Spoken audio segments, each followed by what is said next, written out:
এই রিক্সা যাবা? আরে ম্যাডাম, আপনি আজকে আবার কোথায় যাবেন আপনি? উত্তরা 7 নাম্বার যাব। আচ্ছা ঠিক আছে ম্যাডাম, উঠে বসেন। ঠিক আছে, তাড়াতাড়ি চলো, আমার হাতে কিন্তু বেশি সময় নেই। ঠিক আছে ম্যাডাম, আপনি কোনো চিন্তা করেন না। ম্যাডাম, একটা কথা বলি। জি বলুন। আপনাকে কিন্তু আজকে নীল শাড়িতে অনেক সুন্দর লাগতেছে। Thank you. ম্যাডাম, আপনাকে আরেকটা কথা জিজ্ঞেস করি, মাইন্ড করেন না। আসলে আপনি প্রত্যেকদিন 7 নাম্বার যা কি করেন? এই ছোট লোকের বাচ্চা, তোর সাথে একটু হেসে কথা বলছি দেখে কি তোর সাথে আমার পার্সোনাল ব্যাপার সব কিছু বলতে হবে? তুই বেশি কথা না বলে তোকে তাড়াতাড়ি যেতে বলছি, তুই তাড়াতাড়ি যা। আচ্ছা ঠিক আছে ম্যাডাম।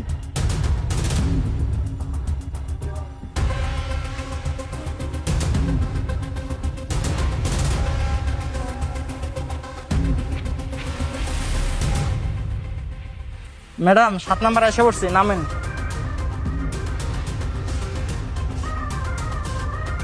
এই যে আপনার ভাড়া। ঠিক আছে ম্যাডাম। আজকে যেভাবে হোক তোকে আমাকে হাতে নাতে ধরতেই হবে। তুই প্রত্যেকদিন এভাবে 7 নাম্বারে কার সাথে দেখা করতে আসিস? তাড়াতাড়ি করে রিক্সা থেকে নেমে ওর পিছে পিছে যাই। কি ব্যাপার, এত সময় হয়ে গেছে, নুসরাত এখন আসে না কেন? আর নাফি, আমি কি আসতে খুব লেট করে ফেললাম? কি ব্যাপার নুসরাত, তোমার এখন আসার সময় হলো? এই 1 ঘন্টা যাবত দাঁড়িয়ে আছি আমি, তোমার এখন আসার সময় হলো? আর আর বলো না, বাসায় একটু কাজ ছিল তাই আসতে লেট হয়ে গেছে। ঠিক আছে, বুঝতে পারছি, চলো এখন পার্কে গিয়ে বসি। ঠিক আছে চলো। চলো।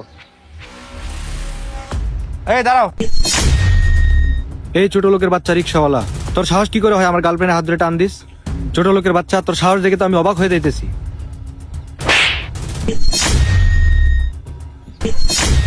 আল্লাহ, রিক্সাওয়ালা দেখি নাফির গায়ে হাত তুলেছে। এই রিক্সাওয়ালা ফকিন্নির বাচ্চা, তুই আমার বয়ফ্রেন্ডের গায়ে হাত তুলেছিস কেন? কে চুপ করে আছিস কেন? বল, কোন অধিকারে তুই আমার বয়ফ্রেন্ডের গায়ে হাত তুলেছিস? বল তুই কে? ও আচ্ছা, ও তোকে এমন ভালোবাসা দিছে যার কারণে তুই তোর নিজের স্বামীকে চিনতে পারতেছিস না?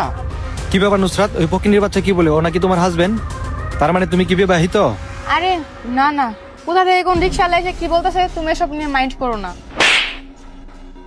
কিরে ছোট লোকের বাচ্চা, তোর সাহস তো কম না, তুই আমার গায়ে হাত তুললি? তোর গায়ে কেন হাত তুলছি দেখ তো, তুই আমাকে চিনতে পারিস কিনা? কি জীবন ভাই, কি করো?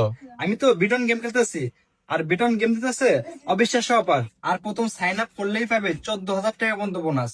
আর এটা অনেক ট্রাস্টেড একটা প্ল্যাটফর্ম, তাই দেরি না করে আমার প্রোমো কোড শাইন ইউজ করে আমার কমেন্ট বক্সে থাকা লিংক থেকে এখনই সাইন আপ করে নিন। চলুন মূল ভিডিওতে যাই। আরে জীবন, তুমি তুমি বিদেশ থেকে কবে আসলা?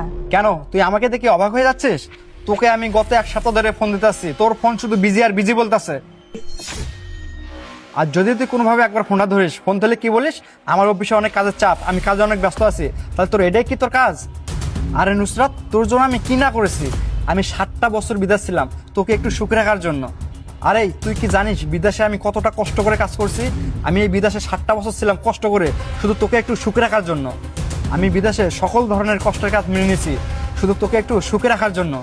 ছি, আর তুই কি না এই বাংলাদেশে আমার ঘাম ঝরানো টাকা দিয়ে এসব ছেলে নিয়ে ফুর্তি করতেছিস? জীবন, আমার এই কাজটা করা অনেক বড় ধরনের অন্যায় হয়ে গেছে, প্লিজ এবারের মতো আমাকে মাফ করে দাও। চোপ, তুই আর একটা কথাও বলবি না। তোকে আমি দ্বিতীয়বারের মতো বিশ্বাস করে আমার এই লাইফটা আমি আর নষ্ট করতে চাই না।